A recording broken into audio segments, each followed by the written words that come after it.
त्यांच्या नावाचा पुरस्कार त्यांनी मला दिला।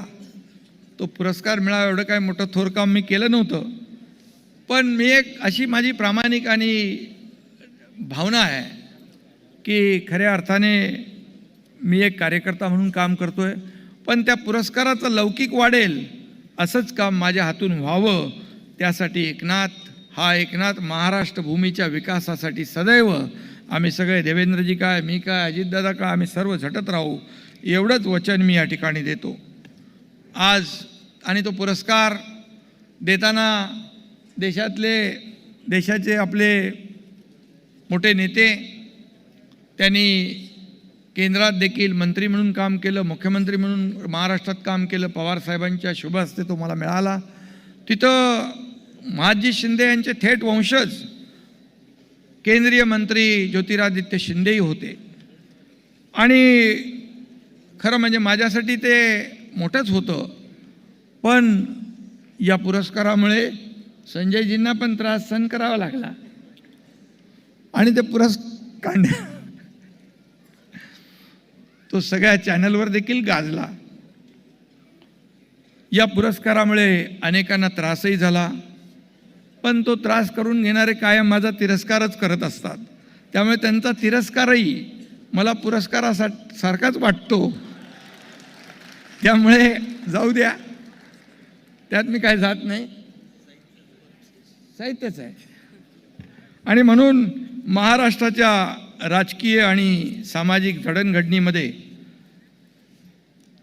देखील जसं आपण सगळे काम करतोय, तसं पवारसाहेब देखील ज्येष्ठ नेते आहेत। आता अजितदादा आणि आम्ही एकत्र काम करतोय, आणि म्हणून परवा विज्ञान भवनातलं उद्घाटन आपण पाहिलं, त्या समारंभात देखील आदरणीय प्रधानमंत्री नरेंद्र मोदीजी आणि पवार साहेबांच्या मधलं सौहार्दाचं वातावरण देखील आपण पाहिलं, आपुलकीचं दर्शन देखील संपूर्ण देशाने पाहिलं, एकमेकाबद्दल असलेला आदरभाव देखील पाहिला। हाच तर महाराष्ट्र धर्म आहे। आणि म्हणून आम्ही निवडणुका झाल्या की सगळं विसरून जातो, निवडणुकीपुरता ठीक आहे, प्रत्येक पक्ष आपलं काम करतो, परंतु निवडणूक झाल्या की आम्ही मग राजकारणापलीकडची नाती जी आहे ती देखील जपत असतो। आणि म्हणून हेच माझ्या मराठी भाषेचं देणं आहे, आणि तेच आपल्या सर्वांना टिकवायचं आहे असं मी या ठिकाणी मानतो। मराठी माणूस, मराठी भाषा आणि मराठी अस्मितेसाठी सगळ्यांनीच लढा दिला, आणि त्यामध्ये मराठी माणसाला ताट मानेने जगता यावं अशासाठी हिंदू हृदय सम्राट बाळासाहेब ठाकरे यांनी देखील मोठं काम केलं।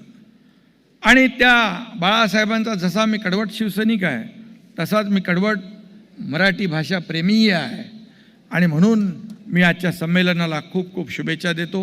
मी लेखक नाही, साहित्यिक नाही, विचारवंत नाही, मी एक कार्यकर्ता आहे। कालही कार्यकर्ता होतो, आजही कार्यकर्ता आहे, उद्याही कार्यकर्ता म्हणून काम करणार आहे। त्यामुळे या ठिकाणी माझ्या माय मराठीवरचं प्रेम मात्र टोकाचं आहे।